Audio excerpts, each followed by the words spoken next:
बिस्मिल्लाहिर्रहमानिर्रहीम। Dear students, आज के लेक्चर में हम करने जा रहे हैं क्वेश्चन नंबर 13 को 10.1 एक्सरसाइज के क्वेश्चन नंबर 13 को जिसको परफॉर्म करने से पहले हमें चंद बातों का ख्याल रखना पड़ेगा, क्योंकि ये कास के थीटा इसमें यूज़ हुआ है। तो कास की सम पावर्स आएंगी इसके अंदर, तो उनकी इंटीग्रेशन करने के हवाले से हमारे पास वलीज जो है वो फार्मूला क्या है। मैं आपके साथ वलीज फार्मूला शेयर कर लूँ पहले, उसके साथ एक दो और थ्योरम है वो पहले शेयर करूँ, तो नेक्स्ट हम क्वेश्चन नंबर 13 की तरफ चलेंगे।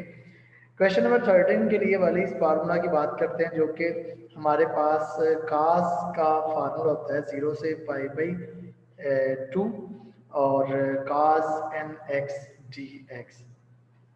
मतलब ये कि कास की कोई एन पावर है। कास की एन पावर की सूरत में क्या है कि n-1/n और n-3/n-2 n-5/n-4 और इस तरह से चलता चलता 2/3 आएगा। कब? जब n जो है वो 8 होगा। जब हमारा n 8 होगा तो इसकी इंटीग्रेशन करते हुए हम इसकी जगह इंटीग्रेशन के आंसर के तौर पे इस तरह से इसको एक्सपेंड करके लिखेंगे। इसके बरअक्स अगर हमारा जो n है वो अगर इवन हुआ, n इज इवन, अगर हमारा n इवन हुआ तो इसी तरीके से n-1/n, n-3/n-2, n-5/n-4 up to 1/2 और π/2 लगा देंगे। मतलब ये कि अगर ये n पावर जो है 8 नंबर हुई तो फिर π/2 नहीं साथ लिखना, अगर ये इवन हुई तो फिर हमने π/2 साथ लिख देना है। इसके साथ एक और चीज है कि अगर हमारा फंक्शन इस तरह से हो, f of x f of a plus x is equal to, अगर f ऑफ x हो तो फिर हम क्या करते हैं, अगर f of a plus x is equal to f of x हो तो इंटीग्रेशन करते हुए 0 से n a की f ऑफ x dx, इसमें जो n a है n कॉमन आ जाता है, ये 0 से a रह जाता है, ये f ऑफ x dx लिखा जाता है। अगर ये इवन हो, जैसे कि यहाँ माइनस वगैरह नहीं है, f of a plus x जो है दोबारा f ऑफ x आ गया, तो हम इंटीग्रेशन करते हुए ये n a जो है n a में कन्वर्ट हो जाता है, n जो है कॉमन आ जाता है। इसके बरअक्स अगर हमारे पास ये फंक्शन हो कि आप, बल्कि इसी की मैं मज़ीद थोड़ी सी एक्सप्लेनेशन कर देता हूँ। इसी तरह से अगर हमारे पास इस तरह से है, if f of 2a minus x is equal to f of x, अगर हमारे पास ये है if f of 2a minus x is equal to f of x, then 0 से 2a f of x dx is equal to 2f 0 से a f of x dx। ये तो इसी की एग्जांपल लिखे। नेक्स्ट ये है कि अगर हमारे पास इसकी दूसरी टाइप आ जाती है, जो दूसरी टाइप है वो है if f of 2a minus x is equal to minus f of x. वो तो प्लस था तो इस वजह से लिमिट की जो कोएफिशिएंट था वो शुरू में लिख सकते हैं। तो देन अगर ये माइनस के इक्वल हो तो देन क्या होगा, 0 से 2a f of x dx is equal to 0 होगा। अगर यहाँ माइनस हो तो 0 होगा, अगर प्लस हो तो ये दोबारा हमारे पास f ऑफ x ही आ जाएगा। क्या ये जो कोएफिशिएंट है ये कॉमन के साथ। तो ये दो तीन चीजें थी जो आपके साथ मैंने शेयर करनी थी। तो डियर स्टूडेंट, अब हम चलते हैं क्वेश्चन नंबर 3 की स्टेटमेंट के ऊपर। क्वेश्चन नंबर 3 है, उसकी जो स्टेटमेंट है वो है 0 से 2π लिमिट है थीटा की, और रेडियस की लिमिट है 0 से 1 माइनस कास थीटा, जबकि हमारे पास जो फंक्शन है वो r³ cos square theta dr d theta है, dr d थीटा है। डियर स्टूडेंट, यहाँ पे जैसा कि मैंने आपके सामने वाली इस फार्मूला की अभी बात की थी, तो इसको सॉल्व करते हुए क्या किया, पहले विद रिस्पेक्ट टू r किया तो 0 से 2π एज इट इज लिख दिया। आर की पावर में इजाफा शुदा पावर से डिवाइड, ये कास के थीटा कांस्टेंट के तौर पे साथ एज इट इज आ जाएगा। ये 0 से 1 माइनस कास थीटा, ये हमारी लिमिट है। अब ये लिमिट हम इसमें अप्लाई करेंगे। जब हम लिमिट पुट करेंगे, क्योंकि ये कास square theta by 4,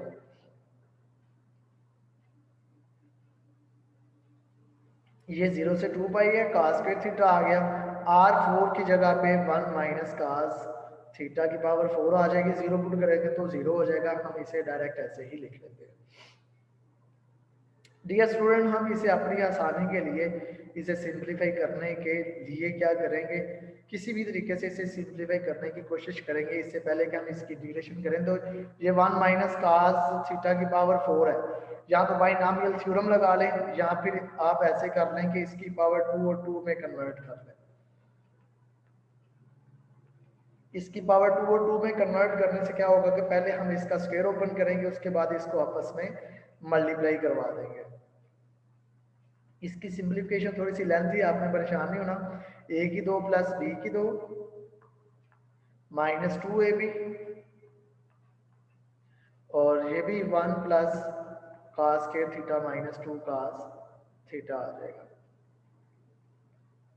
dear student, ये नेक्स्ट स्टेप में हम इसको परफॉर्म करेंगे, तो इसका हमारे पास आंसर आ जाएगा 1/4 इंटू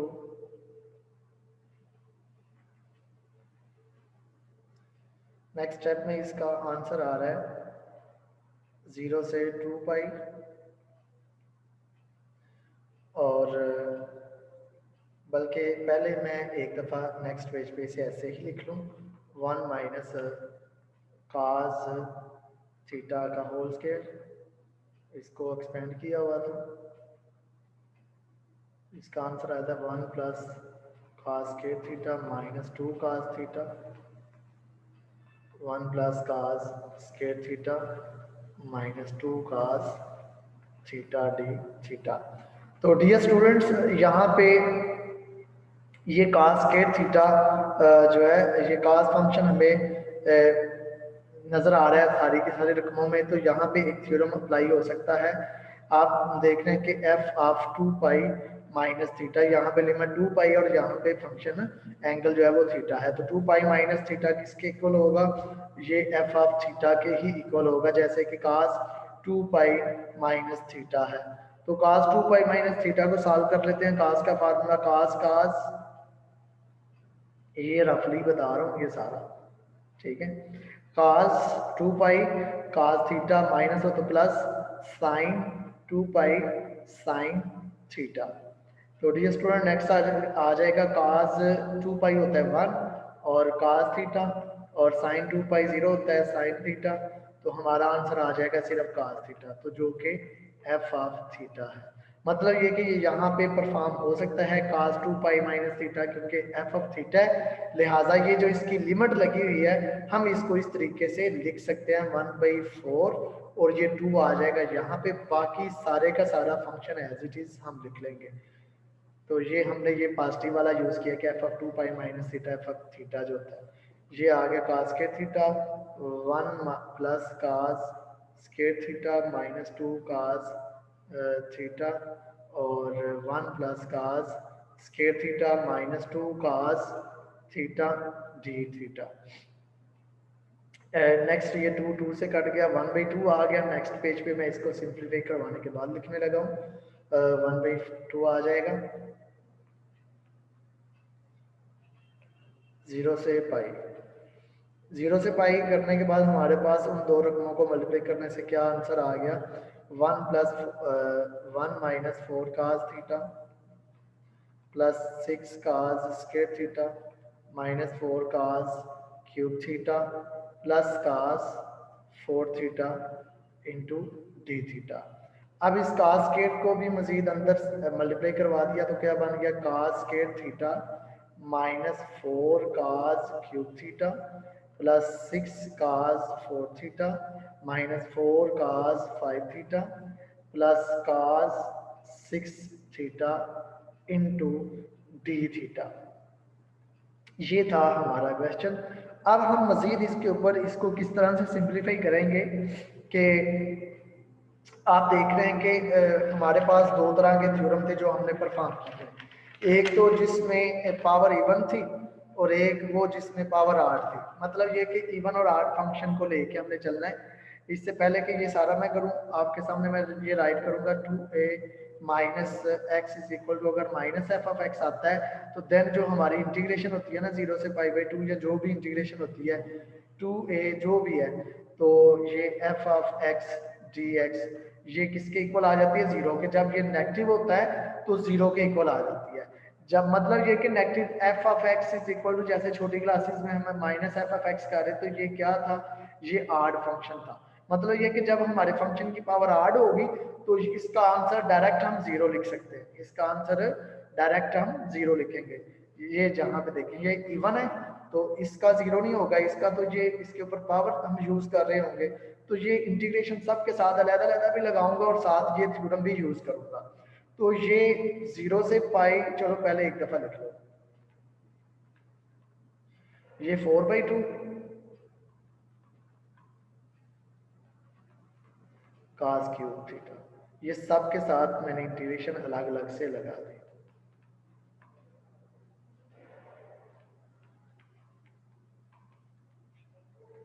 जीरो से पाई cos 5 थीटा डी थीटा और 1/2 इंटीग्रेशन 0 से पाई cos 6 theta D theta. Next student, ये जो जो इवन होंगे उसका तो ये पाई से पाई बाई 2 बन जाएगा, दो बाहर कॉमन निकाल के, और जिसका आड होगा वो मैं डायरेक्ट जीरो लगा लूंगा, जैसा कि ये मैंने नेक्स्ट पेज पे पहले आपको बताया था। ठीक है जी बेटा। अब ये है कि फर्स्ट ऑफ ऑल इसको मैंने इस तरह से चेंज किया कि 2 आ गया तो ये 0 से पाई बाई 2 बन गया। इसके ऊपर थ्योरम यूज कर लिया वही जो इवन वाला था, और जो आड वाला था वो मैंने डायरेक्ट जीरो कर लिया। नेक्स्ट हमारे पास आ गया था 4 वाली पावर पाई बाई 2, तो cos 4 थीटा डी थीटा। ये पाई बाई 2 पाई से पाई बाई 2 में इसलिए कन्वर्ट कर रहे हैं क्योंकि वालिस फार्मूला को हमने यहाँ पे यूज करना है। तो डियर स्टूडेंट, ये नेक्स्ट दोबारा जो हमारे पास आठ वाली आएगी 5 वाली वो जीरो हो जाएगी, प्लस 1/2 और 2 0 से pi by 2 cos 6 theta D theta आ जाएगी। नेक्स्ट 6 का आ जाएगा हमारे पास, ये कुछ टर्म तो वैसे ही कैंसिल हो गई, ये 0 से पाई बाई 2 और cos square theta D theta और प्लस 6 0 से pi by 2 cos 4 theta D theta और प्लस 0 से pi by 2 cos 6 theta D theta आ गया। अब वाली इस फार्मूला को यूज करते हुए इसके ऊपर इसकी इंटीग्रेशन करते हैं तो पावर में से एक कम, पावर में से जीरो कम। अब मजीद इसमें कम करने से ये नेगेटिव में चला जाएगा, तो हमने तब तक कम करते जाना जब तक ये नेगेटिव में ना जाए। ठीक है, पॉजिटिव ही रहे। तो इसके बाद क्योंकि ये इवन है तो इसमें पाई बाई 2 साथ आ जाएगा। इसी तरह से पावर में से एक कम, पावर में से जीरो कम, फिर पावर में से 3 कम, ऊपर से 8 नंबर कम करते जाना, नीचे से इवन नंबर कम करते जाए। 4 में से 3 निकाला, 1 आ गया। अब 4 में से अगर 4 निकालें ये तो वो जीरो हो जाएगा, तो हमने पॉजिटिव नंबर तक बस रहना। तो ये भी इवन थी पावर, तो इसमें पाई बाई 2 साथ आ गया। ये cos 6 है तो ये 6 में से 8 नंबर, 6 में से 0 निकाला, 6 में से 3 निकाला, 6 में से 2 निकाला, 6 में से 5 निकाला, 6 में से 4 निकाला, तो ये 1 तक चली गई, ऊपर 1 बन गया। तो ये पाई बाई 2 इसके साथ भी लिखी जाएगी क्योंकि इसकी पावर भी इवन थी। डियर स्टूडेंट, नेक्स्ट हमने देखना है कि जो जो आपस में कैंसिल हो सकते हैं उनको कैंसिल कर देंगे। ये फर्स्ट वाला आ जाएगा 1/2 पाई बाई 2 प्लस ये सेकंड वाला आ जाएगा 6 इंटू 3 पाई बाई 4 to 2, उसके बाद आ जाएगा 5/6, 3π/4 तो ये π/4 बन गया। ये हमारे पास 2 3s are 6, तो 3 3s are 9 π/8। उसके बाद 3 2s are 6, 5 4 2s are 8, 8 2s are 16, 16 2s are 32। तो ये π/2 अगर हम कॉमन निकाल लें तो नेक्स्ट आ जाएगा 1/2 प्लस 9/4 और 9/4 रह जाएगा, प्लस ये रह जाएगा 5/16 क्योंकि π/2 कॉमन निकाला था। तो इसको फाइनल हम सॉल्व करेंगे तो हमारे पास इसका आंसर आ सकता है। पहले इसका एलसीएम ले लें तो 16 एलसीएम आ गया, 2 8s आर, 4 4s आर और 4 9s आर, तो ये 5 ही आ गया। बटे के नीचे आपको पता 32 आ गया, ऊपर पाई मौजूद है, तो ये 36 में 8 ऐड किया तो 44 प्लस 5 49 π/32 हमारा आंसर आ गया। ये है हमारा क्वेश्चन नंबर 30।